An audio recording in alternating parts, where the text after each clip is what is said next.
ایک ہے نماز ہم پڑھ لیتے ہیں، آپ نے سارا پڑھ لیا، سارا تعدیل ارکان بھی کر لی، لیکن اگر آپ کا اللہ کے ساتھ ڈائریکٹ کمیونین اور ڈائریکٹ کمیونیکیشن قائم نہیں ہوا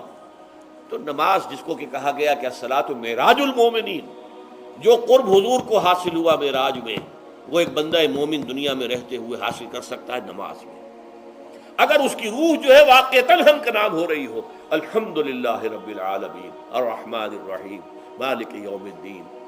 اہدنا الصراط المستقیم ایاک نعبد و اگر ہم واقعتاً ایسے کہہ رہے ہوں کہ ہمیں احساس ہو کہ ہم اللہ کے حضور میں حاضر ہیں اور عرض کر رہے ہیں، سجدہ کریں تو حدیث میں آتا ہے کہ ایسے محسوس ہو کہ گویا کہ میں نے اپنا سر اللہ کے قدموں میں رکھ دیا ہے، یہ ہے نماز۔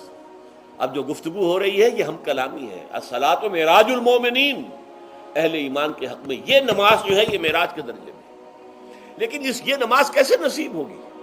اگر روح سوئی ہوئی ہے، دبی ہوئی ہے، پسی ہوئی ہے، مزمحل ہے یا مردہ ہے؟ یہ نماز کیسے حاصل ہوگی؟ چاہے آپ پانچوں وقت کی نماز پڑھ رہے ہوں، چاہے آپ نے ہیبٹ بنا لیا ہو نماز کو، چاہے خوش بھی ہو گیا ہو، لیکن یہ کہ جب تک وہ روح بیدار نہ ہو، جب تک ہم کلامی نہ ہو، افلاک سے آتا ہے نالوں کا جواب آخر، اٹھتے ہیں حجاب آخر، کرتے ہیں خطاب آخر،